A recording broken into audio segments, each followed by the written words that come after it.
Brad, I'm going to get a haircut yesterday because my wife and I are going to the Emmys, and she's like, all right, you can't be a slob. You got to go get a haircut. Yeah. So I go to get a haircut, and the woman is running the what's that trimmers? Thing the clippers? The clippers. Yeah, she's running the they do around the ears and they do around the back, and they go, a little shorter around the clippers, trimmers.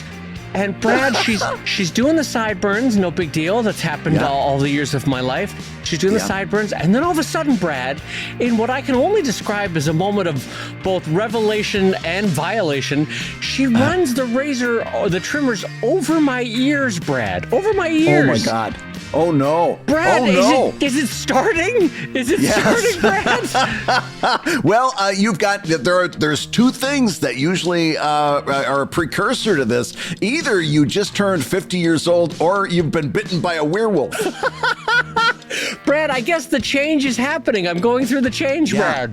Yeah, is there a full moon tonight? I don't know. Suddenly I'm picking up BBC radio on my ears. Is that what's happening? I'm not sure. Billy Crystal had the best line in, was it When Harry Met Sally? I'm losing hair in the places I wanted and gaining it in places I never wanted it in the first place.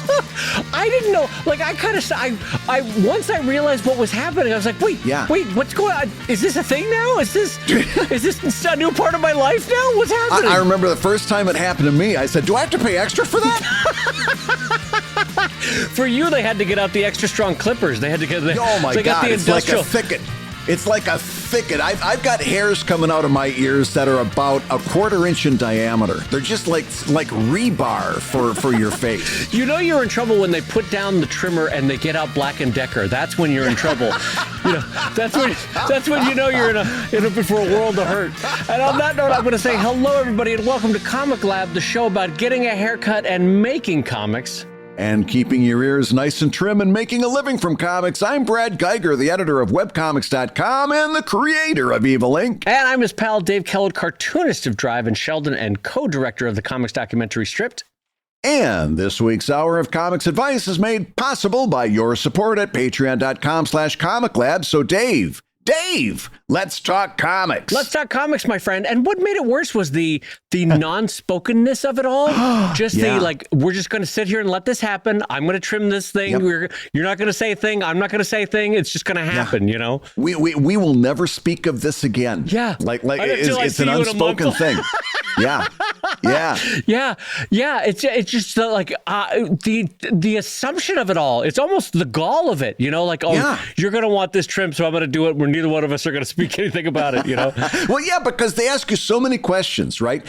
When they go across the back, do you want it curved or do you want it straight? When they want the sideburns, do you want it above? Do you want it below? Do you want it mid? All these questions. You want a number 5 clippers? You want a number 4 clippers? They see that hair on the ear, it just zonk. It's like nobody wants that. Nobody wants that as a conversation, too. Like, no one wants to talk about, let's chat about it. No. Well, we've got an exciting show for everybody. But before we start, I want to remind everybody about the Comic Lab 500. We are coming up so dang close to 500 friends and backers over at patreon.com/comiclab. And when we get to 500, you are all going to get a Drunk and Drunker Comic Lab, 2 of the funniest shows that we've ever produced, where Brad and I both have an adult tasty beverage and pull up the microphones and chat. And that is going to be happening for all the Patreon pals when we get to 500. So do jump in and join us over at patreon.com/comiclab. And Brad, I've got our first question for today. This comes in from Marie over at patreon.com/comiclab. And she says, "Hi, Brad and Dave. I'm currently working on the script for what I plan to eventually become a 200 or 250 page comic. Wow. However, I'm feeling a bit overwhelmed by the scope of my current project since I only have ever done one 6-page comic before. I actually want to work on some smaller projects that I can practice on, finish faster, and feel a sense of accomplishment before I jump into drawing this big project. But I'm struggling to find a smaller project. I have a lot of trouble coming up with a short story ideas. Do you have advice on how to do 3 to 10 page stories?" That was a weird emphasis on my part. Let me read that again. How to do 3 to 10 page stories. See, English, I can do it. Thank you and love the show, says Marie. So, Brad, aside from my inexperience with the English language, how would you answer Marie's question on wanting to tackle a big project, but before they do, they want to jump into a couple of smaller stories first? What advice do you have for Marie?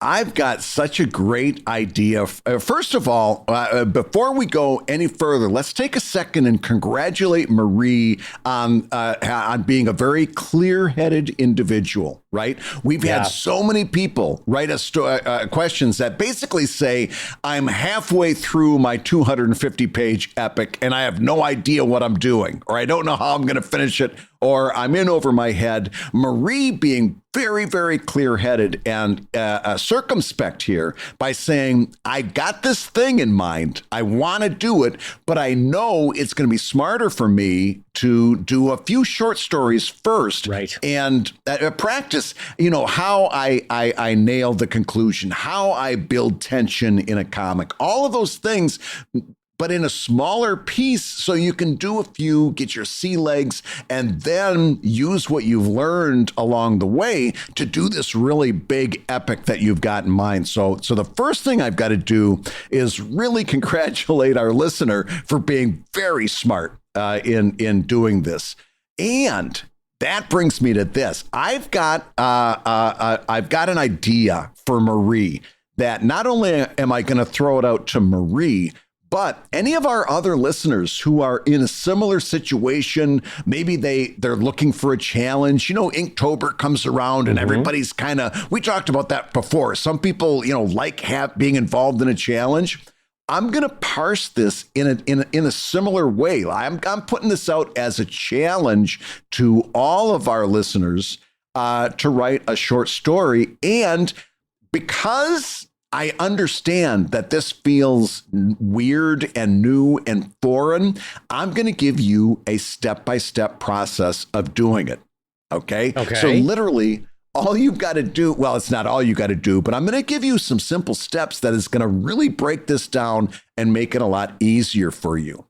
If you've listened to the show for a long time, I'm a big fan of Dan Harmon's Story Circle. You can go back through the archives. I know we've talked about it once or twice, probably a ProTips episode devoted to it. Dan Harmon's Story Circle is a template, a pathway for writing a story that's very simple, very similar to the hero's journey, although it's a little bit simplified, takes some of the mystic qualities out of hero's journey and really boils it down from the 12 steps of hero's journey to 8 steps of a story progression, 8 story beats that will help your story develop along a useful way. What Harmon's done is he's taken 4 steps out of there and passed the savings on to you as a creator. That's right. Sure. How does he do it? Volume. Yeah. That's why he bought the company. Is because that's right. Which was, bringing us full circle, a tagline from a commercial for a shaver. That's right. That you could use on your ears. Yeah. So yeah. And I'm going to put Dan Harmon's Story Circle in the show notes. Although you can just put Dan Harmon's Story Circle into a web browser and search it. And this is not like super hard to find. Lots of people have talked about this. There are lots of videos talking about it. I'm going to link you to a TikTok of mine where I talked about it. And can we just say we all love the Brad Geiger thirst trap TikToks? Yes, I love the sound of my own voice, and the fact that you chose to do it in a mesh tank top. I loved it. Right. The whole thing was great. Well, if you're the thing about it is, once you get your nipples pierced, it's hard to show it off without the right kind of shirt, and that's the shirt. This is the format to show it off. Exactly, Brad. I'm on the same page with it. Keep going. So here, I'm going to talk about what this challenge is going to be. As I mentioned, the Story Circle is 8 steps, and I'm going to just go through them real quick so we have a grounding. Okay. But the way that this strategy works is you're going to take step 1 and you're going to write 1 page on step 1. Maybe 2, but no more than 2. Oh. Then you're going to go to step 2 and you're going to write 1 page, maybe 2. And then you're going to go to step 3, 1 page, maybe 2. You see where this is going. By the time you've gone all the way around through 8 steps, you will have a short story that's somewhere between 8 and 16 pages. I see. All right.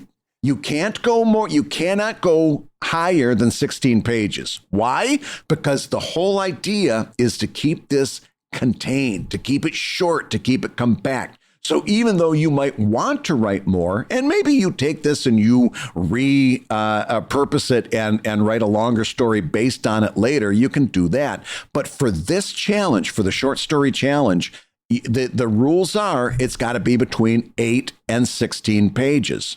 Okay. Right. So let's talk about the 8 steps of Dan Harmon's story circle. They're actually very, very easy to consider. The first step is number 1. You're in a comfort zone. All right. And we usually call that for shorthand, you. This is the you part of the story. You're introducing your main character. And you're showing that they're in a state of equilibrium, right? So this character, you're presenting them. They're in a comfortable place. They're in a state of equilibrium. It's the you part of the story. Step 2 is need.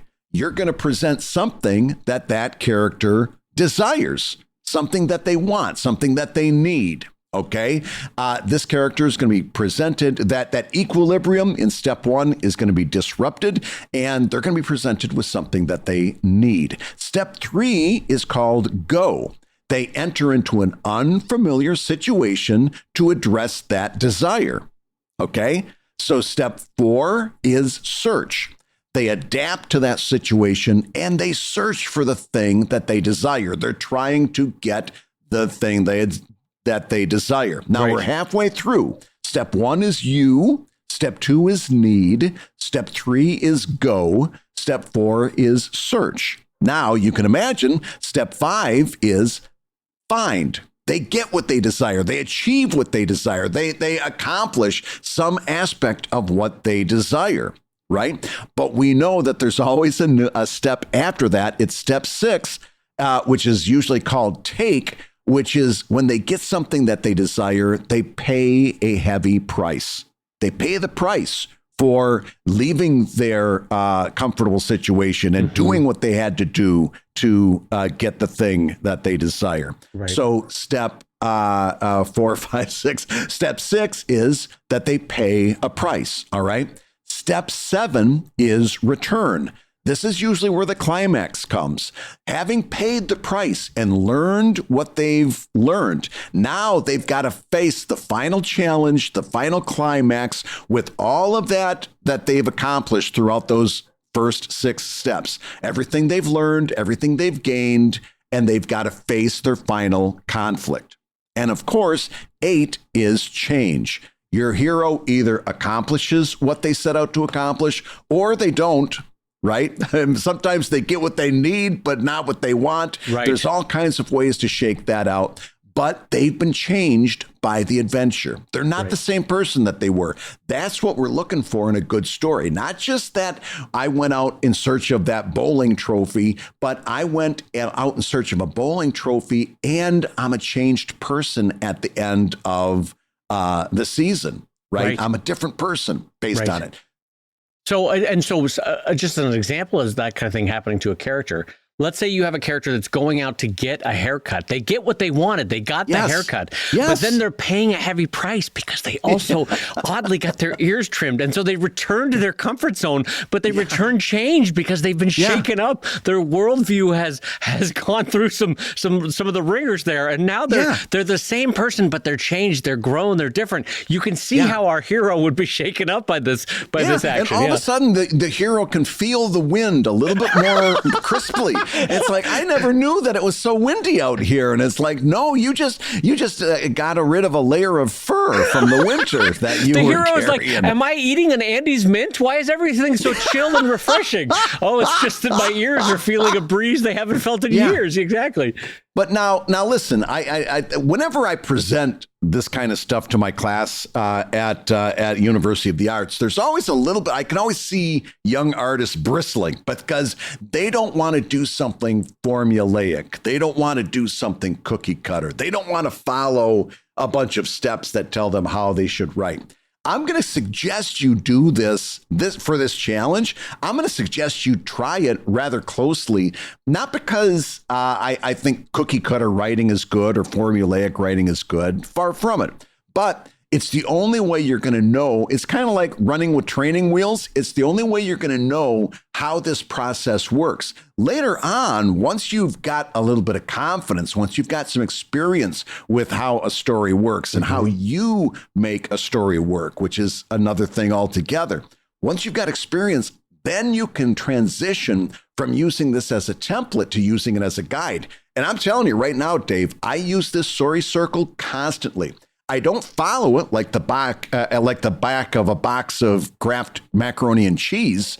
Instead, what I do is I write my story top to bottom, write out the whole story, just longhand. First, this happens and that happens. I don't get into details, but I just go pop, pop, pop, pop, pop. I can synopsize a story that's in my head in a couple of pages, just written out longhand. Then what I do is I go and I say, okay, how does my story fit step one? You. Okay, well, I introduced my character and I showed them in their state of equilibrium. I can see how I did that. So I check that one off. And then I go to the next step, which is need. What do they need? Did I set my character up with a need or a desire? Yep, I did that. I circle that in the story, right? What happens is every time I go all the way through and I realize that I skipped one step. There was something that I didn't do. Oh, is it usually the same step or? A lot of times it's where my character pays a price for getting what they want. And like being a nice guy at the heart, I don't want to make my character pay a price, but it's not. But so here's what happens. So I go all the way through and I skip a part. Maybe it's fine. You pay a price. And I'm like, oh, I didn't have that. And then what I do is do a little bit more writing. And I realize that that's where the good stuff is.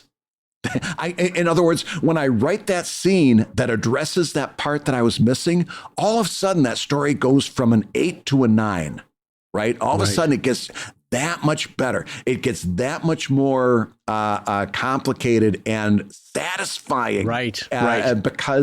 Because I didn't do that. And again, I'm not, that's how I use it now. Not like step-by-step instructions, but instead I'll write out my story and then I'll see, hey, did I touch all the bases along the way? And every time I see that I skipped one, that's where the really good stuff is. Yeah. And to go along with Brad's excellent advice, by the way, this is excellent advice.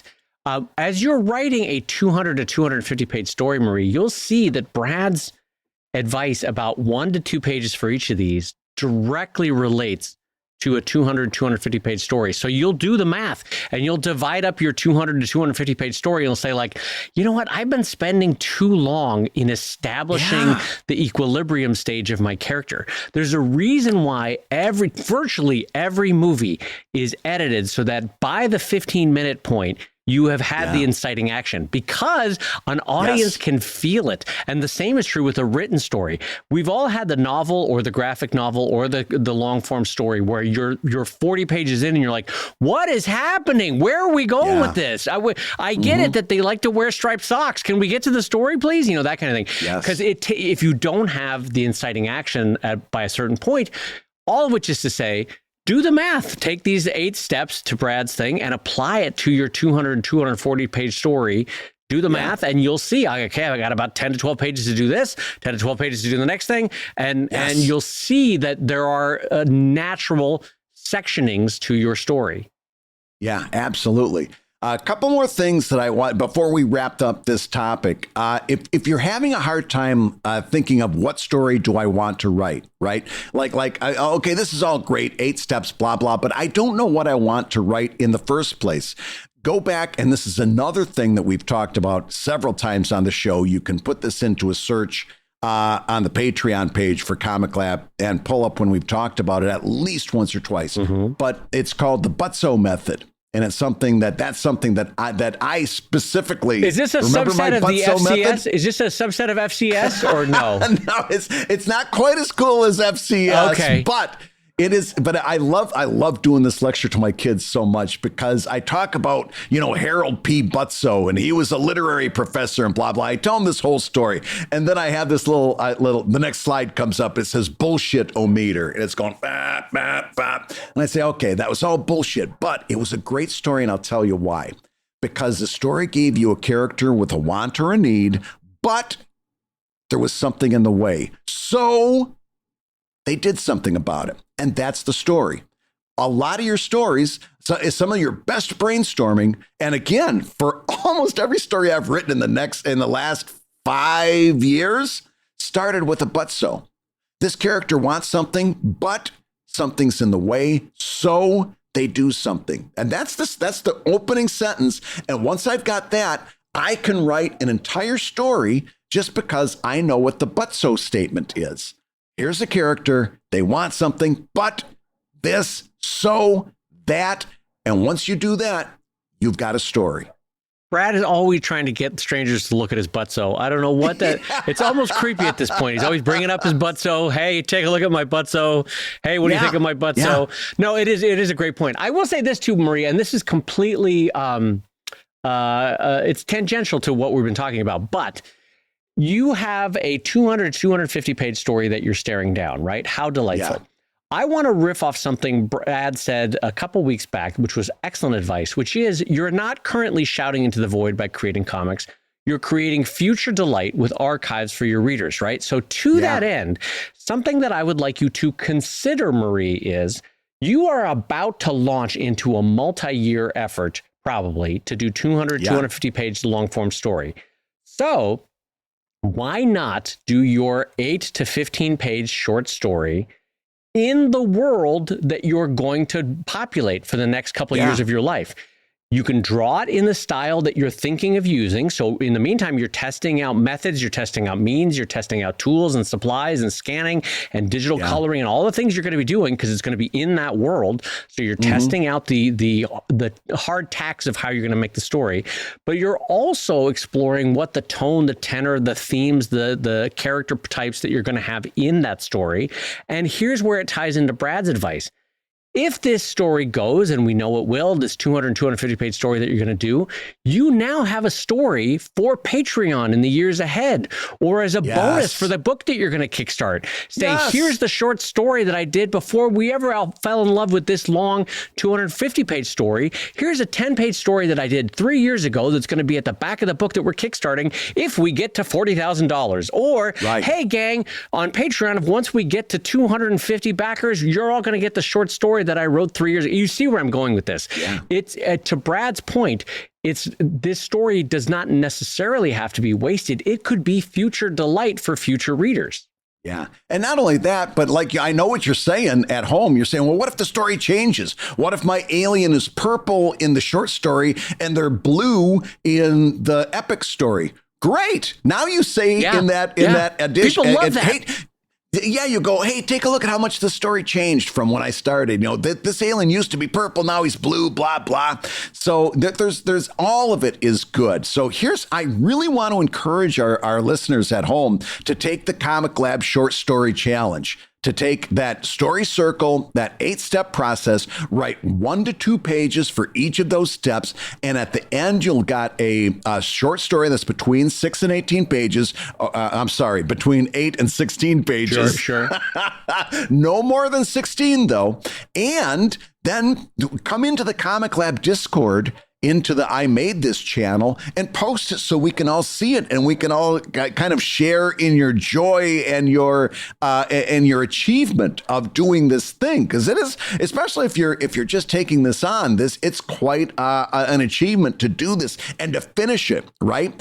And I really want to encourage you to do that. The ComicLab Short Story Challenge. Jump into the Discord server, post it for us so we can all see it.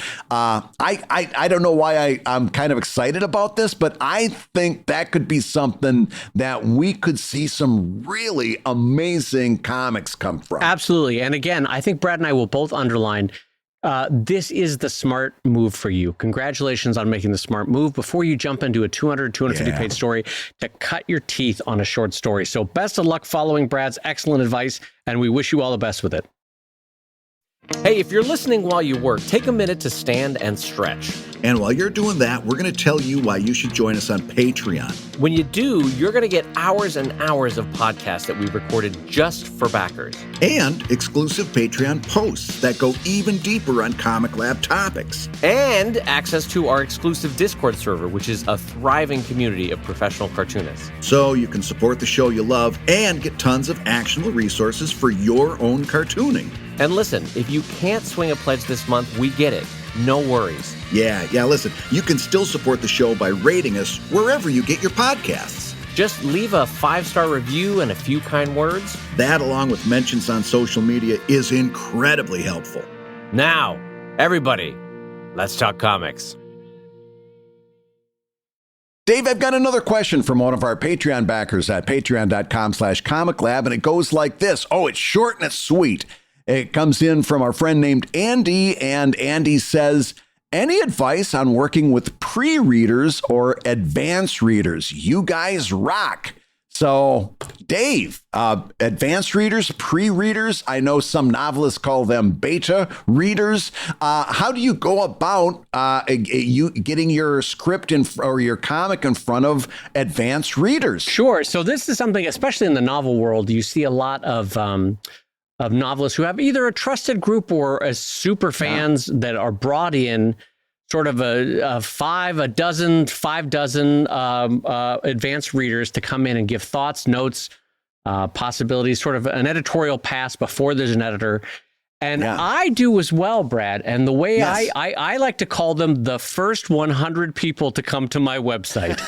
That's my advanced reader group. It's I think you have a similar method. It's the first 100 people. Yeah. They catch the typos for the next 100 people, and so on and so forth. And so I have had it where my quote unquote advanced readers, the first 100 people to the website, they've caught spelling errors, grammar errors. They've caught what can only be described as an artistic typo, where you forgot to draw an ear on somebody, or somebody's shirt color is painted the wrong color.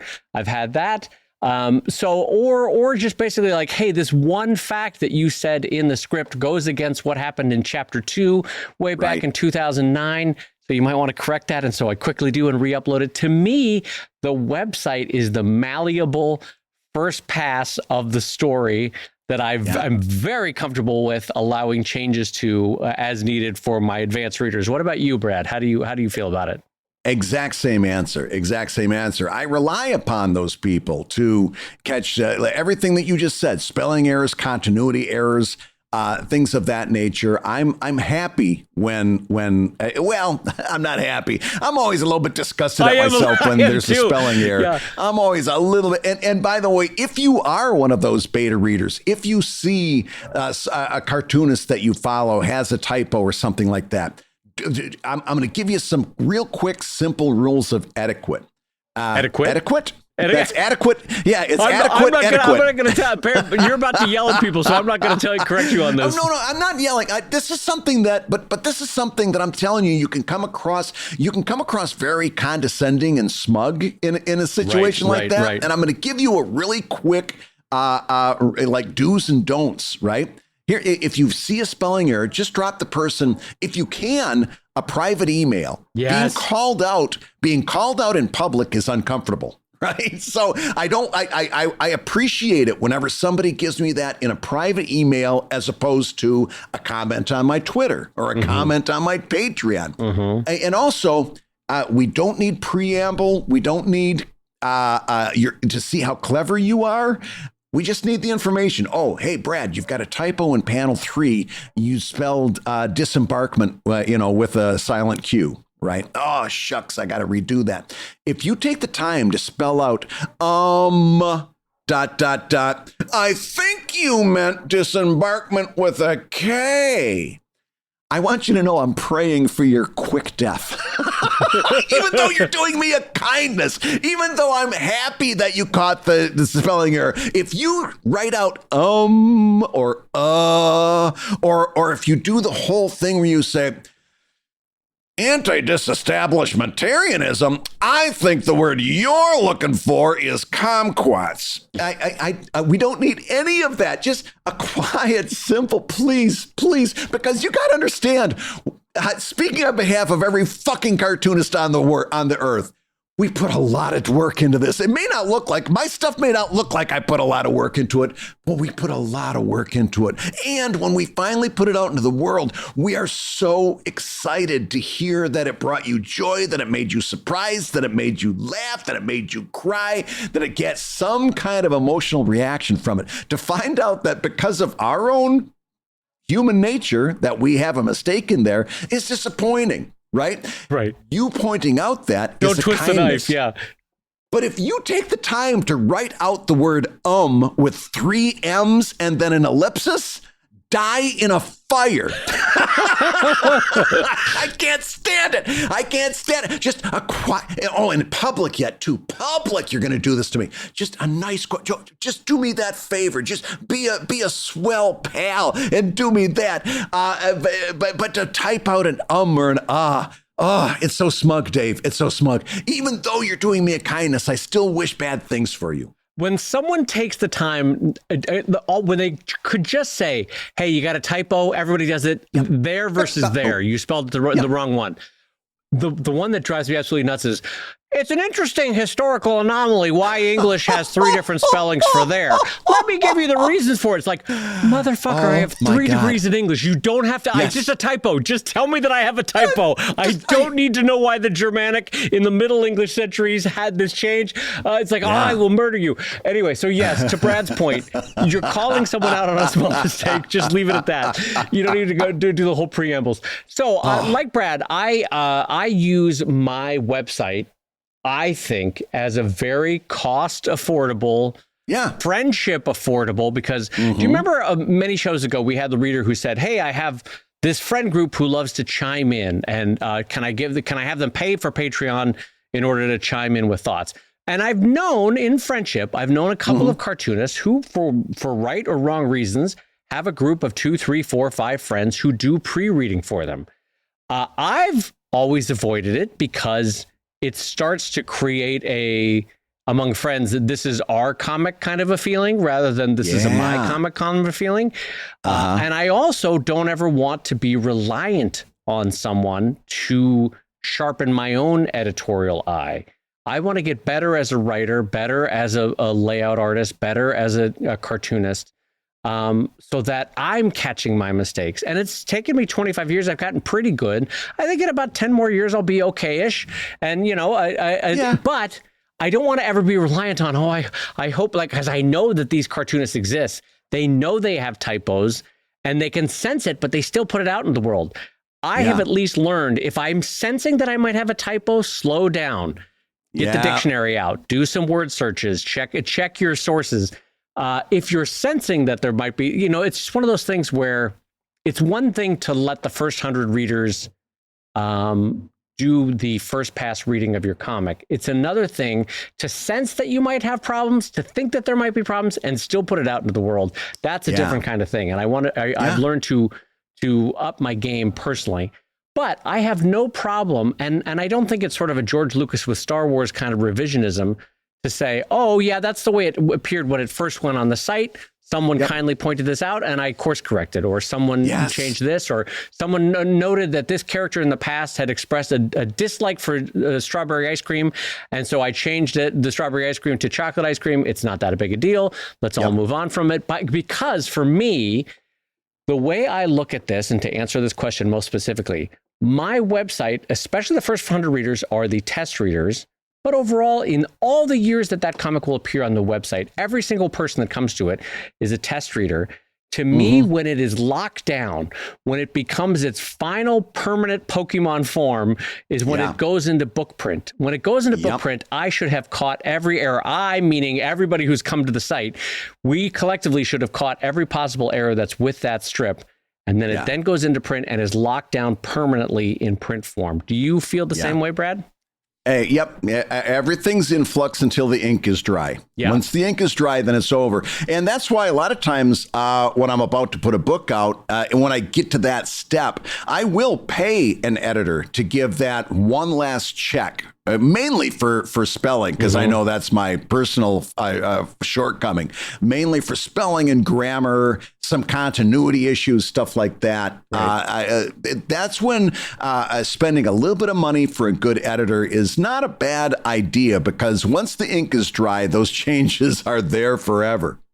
Yeah, and 99% of the books that you produce in your cartooning career, you will never go back and do a second printing. So whatever is in that first printing is what's going to be in it forever. Yep. With Drive, I've done, and with some of my pug books, I've done reprints and fixed things that even with all good intentions found their way into the book.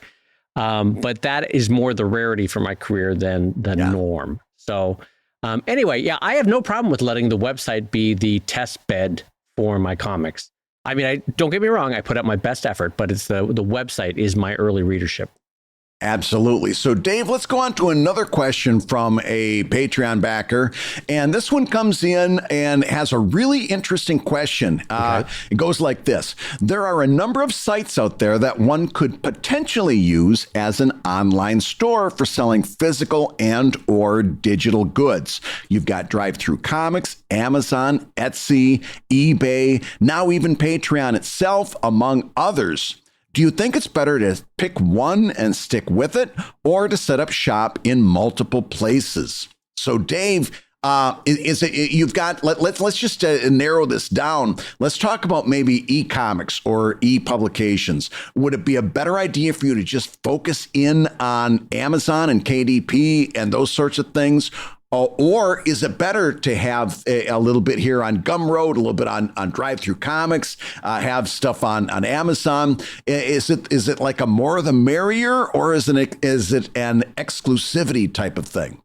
Well, I'm going to approach this answer as though you are starting in on commerce and e-commerce for the first time. And for that kind of cartoonist, let's say you've been cartooning for 3, 4, 5, 6 years. And you're like, okay, the audience is ready now. It's grown to a size. I've grown comfortable enough into my daily workflow that I can start to incorporate a new task into my project list. And the new task being commerce. I'm going to start making a book or making a T-shirt or making a tchotchke, whatever it will be. I would argue that, and I don't actually know if Brad's going to agree with me on this. I would argue pick one and stick to it for at least a year or two. Learn all there is to learn about that platform, that way of doing business, that way of selling, that way of fulfillment. And if you're finding, some readers just aren't coming to this Shopify site, or some readers just aren't finding me on Kickstarter, maybe in time, as those tasks have become rote and they're not a stressful thing for you on your cognitive load, then maybe add more to the mix. But I would suggest, if you're starting out, pick one, probably the most popular one that would be in your world, whatever your world is, and focus on that. What do you think, Brad? Mainly as a way to limit cognitive load. Oh, yeah. No, I think that's really solid advice. I would co-sign that 100%. The only thing I'm going to add is that once you do get your sea legs, once you are confident that you've learned everything you can learn about that one distribution system or that one platform, then you can, I think, in a situation like this, as long as you're not talking about a high impact situation, you're right. We're looking for as close to plug and play as we can get, as close to quote unquote passive income that we can get. For example, a Drive-Thru Comics is great. I can upload my e-comic there. And once I promote it, I'm pretty much done. I go in. One of the secrets to Drive-Thru Comics is those banner ads. Those are actually, it's such an old idea, banner ads, right? But I find every time I upload a new banner ad or renew a banner ad, I get a flush of new sales. So the secret weapon on Drive-Thru Comics is banner ads, believe it or not. But But for the most part, it's plug and play. I upload that comic and then it earns me money to a certain extent without me being involved. Same thing on sites like Gumroad, KDP. Right. It was a little bit higher impact in prepping the e-comic to go up on KDP. But once I did, I never looked at it again. Right. So as long as there's low impact on those, I would also include something like Etsy, where you're putting a physical good up there and you're not really worried about it until somebody actually buys it. You know, you're going to do a little promotion here, put a notice up on your website, your socials, all that kind of stuff. But it's relatively low impact. And because what you don't want to get is a situation where you've got all this, like Dave calls it, cognitive load weighing you down to the point where you're not doing your comic, or it's harder for you to do other things that can bring money in because you're trying to keep all these. You're trying to juggle all these balls without dropping them, right? Right. and you can't. You've given yourself too much to do. So I would add on to that once you get your sea legs. I think Dave's giving you good advice, is to just keep it to one for a little while, for a year or so, and then add them on, and then ask yourself, what is the impact? What is the impact going to be on me starting this new platform? Is it going to be plug and play, or is it going to be something I've got to be administering on a nigh daily basis? Then you've got to give that some real thought as to whether that's going to be a net positive for you. Yeah, that's a good way to look at it, is like do a cost benefit analysis of like, is it worth adding 4 more platforms, knowing also that at the end of the year, that's 4 more tax forms that I have to sort of add into my filing, 4 different return policies that I have to learn, 4 different, whatever the platform rules are that's specific to that platform. So I will agree with Brad that the more set it and forget it the platform is, the more likely I am to say, yeah, go for it, add more. Like if Gumroad was really easy and set it and forget it, you literally never have to think about Gumroad again, then sure, add drive-through comics onto there. But if it's more, let's say, cantankerous, like KDP so far has been really cantankerous and really rule heavy and very specific platform annoyances, that is not set it and forget it so far for me. Right. And so anyway, you get where I'm going with this. The easier it is to set it up for a day and then never think about it again, I'm more willing to be like, yeah, add 3 of those. But Brad, in general, there's another question that we have coming in over from patreon.com/ComicLab from Tyler Mann that ties into this, that I think we should add into this. And I would love to hear your opinions. Tyler says, I use Patreon for monthly subscribers. Should I also be doing the same with Gumroad, Subscribestar, OnlyFans, etc., and offering the exact same content? I already post my comics and art on every possible site, Brad. Why not do the same with membership? Brad Geiger, an extension of our previous question in a way, but this time with ongoing fan-generated income. Yeah, and this is where I'm going to take an abrupt about face. Okay. Right? In other words, when I'm the one, Dave is like, hey, slow it down, pump the brakes. Wait, and by the way, all good advice that I agree with. Don't start until a few years. Don't get distracted by merchandise. And then when you do, keep it to 1. And then I was the one that came in and said, yeah, but as soon as you're done with that, man, you just ramp it right up, which is an exaggeration, but you get where I'm saying. But I was the one that wanted to say, yes, get more sites in there after you got your sea legs. Now I'm going to do an about face, and it's all about that impact that I was talking about in question 1, right? So I'm on Patreon. Do I want to do Subscribestar too? I'm going to say that that's not a very good strategy because of the impact. Now you're posting the same thing on 2 different subscription sites, and throw in OnlyFans and Ko-Fi. And I know Gumroad does subscriptions too, but that's kind of a different shade of subscription. But all right, let's throw Gumroad in that particular case. Now Gumroad is not set it and forget it if you're doing a monthly subscription. Now Gumroad comes into a different focus, right? Now you're doing all of this stuff. You're posting the same thing on 4 different platforms. Not only that, but you are trying to engage with readers, and not just readers, but patrons, backers, customers on 4 different platforms. You can't phone that in unless you want to fail very, very badly. You've got to be present. You've got to treat those patrons like they're very important people, because they are. They're not just social media people anymore. Now they're paying customers. Now you've got to try to be your best version on all of these different platforms. And I'm going to tell you, for me, I think that's a really bad move because of the impact. I think that is very different than a set it and forget it, plug and play passive income of putting your ebook up on Drive-Thru Comics. Starting on Patreon and then opening on a separate site like Ko-Fi or OnlyFans or any of the other Patreon clones out there, I think is a really dangerous, high-risk strategy. I super co-sign that, and for the exact same reasons that Brad put out there. It is not set it and forget it. In fact, it's the opposite. Right. It's set it and add stress to your life because you now have to check 17 communication platforms. Yeah. And also from a marketing standpoint, you tell me what's better, to have 50 backers on Patreon that you can point to and say, see, look at these people, they're jumping in, or to have 5 on Subscribestar and 5 on Gumroad and 5 on OnlyFans and 5 on Patreon. Well, and I'm so glad you brought up marketing, because then, and by the way, just let's take a real quick pause, because one of the things that our question asker said is, well, I'm already posting on all these platforms. Why don't I do all these subscription? Well, the reason you don't do all those is because you're doing all those platforms for social media, right? Because social media, if you don't respond to somebody on social media, it's okay. If you ignore a backer, that's not okay, right? So you answered your own question. I'm already doing all of this. That's the reason that when it comes to monetization, you should be a little bit more focused, because you can't afford to be, you don't have the wiggle room that you do with social media. But let's go back to marketing.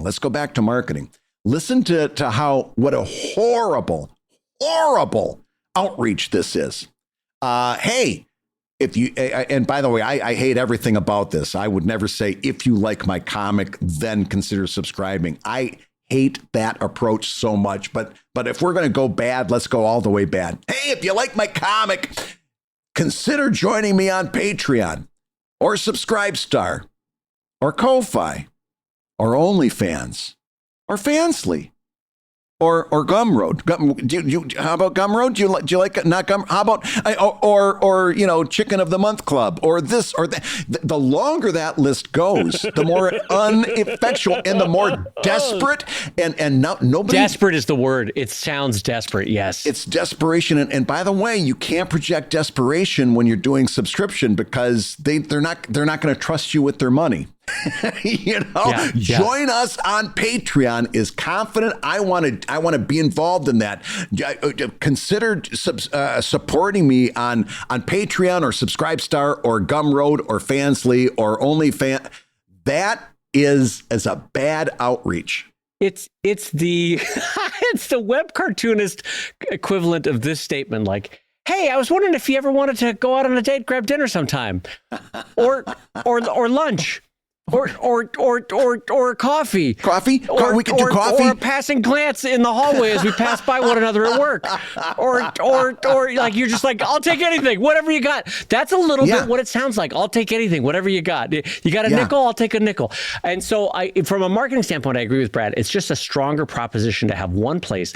And remember, we don't do 17 social media sites because we like to or because that's the preferred method. It's terrible. It's only because we're in a fractured landscape that Brad and I are like, well, we've got to do it. Let's put it. But remember, we're trying to funnel people into fixed locations. Join me on my email. Join me on my website. Join me on my Patreon, so that there's less things to have to deal with. And also because then you have locked them in. You don't want to have, and trust me, I say this as someone who has to answer emails, DMs, messages on Kickstarter, on 3 different Patreons, on 16 different Kickstarters that I've done in the past now. You don't want to have too many multiplied communication systems. It is the worst thing on my cognitive load, frankly. And just to tie this into our earlier conversation with Substack, because I if you're taking a look at what I'm doing specifically on Substack, you might think, well, I'm not following my own advice, right? Because I added Substack to Patreon. but I could not have done that unless I was mitigating impact and unless I'm doing a very, very specific thing on Substack. In other words, I'm not really replacing my Patreon or even trying to duplicate my Patreon on Substack. I'm doing two very different things on Patreon and Substack. If anything, I'm using Substack to replace MailChimp, which I was already using. Right. So that's a 1-for-1 push. And also the other Substack is for the Webcomics Handbook, where without putting too fine a point on it, I'm mirroring the content that I do on webcomics.com on the Webcomics Handbook Substack. So that's content I'm already doing at that point. It is no high impact to copy and paste that and put that on there for that. But even with that, I would never do it unless I was in a point, and I've been honest about this. Webcomics.com is kind of in need of an overhaul. I'm just not in a place where I can do that right now. Right. But I can make use of so much that is plug and play with Substack in terms of getting that subscription content with all the bells and whistles that I kind of wish webcomics.com had right now. Right. If I didn't have that specific situation that was already in place, I don't think I'd be on Substack either. I think I'd be focusing, even at this point, all of my attention on Patreon. I just don't think that I would suggest it. But if you're in a situation where you're like, well, yeah, but Patreon's just not working for me, or any number of reasons why you think that you've got a special circumstance, my only advice to you there is maybe one extra, maybe in other words, just don't try to do everything. Maybe one at best that you can really keep your impact low on. That I would consider. I wouldn't suggest it. I wouldn't encourage it. But if you're over there saying I know I need something, right? if you're really convinced, then maybe one. But my main concern there is the impact that's going to have on your day, because again, if you're in that situation where you're struggling to make Patreon work, the last thing you want to do is divide your energies among two different places and then do a half-assed job on both of those instead of doing, I don't know, what's the opposite of half-assed? A full-assed job on Patreon. Exactly. Here's my final point. You can only do so much. You've only got so much time in a day that you can possibly get done. And you've got a lot to do already as it is. Yeah. Be careful with your time management. And along those lines, Dave, we can only do so much Comic Lab in a day, and we've already done as much as we can possibly do. So I'm going to tell you that you've been listening to Comic Lab, the show about making comics and making a living from comics. Your hosts have been my ever delightful friend, Brad Geiger, the editor of webcomics.com and the creator of Evil Inc. at evilcomic.com. And my close personal friend, Dave Kellett, the co-director of the comics documentary Stripped and the cartoonist of Sheldon at sheldoncomics.com and Drive at drivecomic.com. And the Comic Lab theme song is used with permission from Andy Creighton at theworldrecord.net. And this episode was edited by Matt Woodard of Woodsong Productions over at www.woodsong.media. If you love Comic Lab, you can rate and review the show on Apple Podcasts and Spotify. Thank you so much for all those reviews over on Spotify, by the way. You're really helping us out. And if you're over there on Apple Podcasts, if you can leave a little review, that's also super helpful. And if you do, you may hear your review featured on a future episode like this one that came in just in December, Dave. It says, infectious. In a good way. Hockeyhead8 says, fun and informative? Infunitive? I am 50, but I'm wondering if Dave and Brad would consider adopting me. I promise not to ruin the carpet.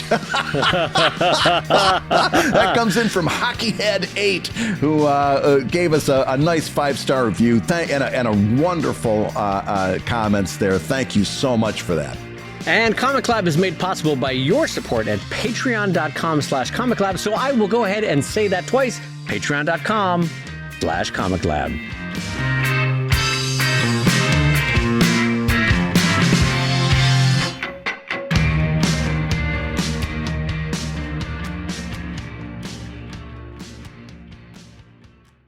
I see. I've got a visual. This. When was the last day of school? December. Something mid-December. Let's say December 15th. I haven't shaved since December 15th. That is the best I can do. Look at that. Oh my God. I was thinking about growing a beard. I don't think I'm ever going to get there. That's not even 5 o'clock shadow. That's just scruff. That's just a nose hair that really believes in itself is what that is. Just one really long nose hair that just goes out and it's drops just one down. long nose hair going, I gotta be me, and just growing as far as it can grow. I could be a mustache hair. Yeah. No, Bob, you're not. Get back here. Look at me. I'm now a mustache hair. Yeah. Yeah, my wife has turned into a football fan ever since discovering Jason Kelsey of the Eagles. Sure. And she goes, "Oh, he's such a cute guy. He's got such a nice beard."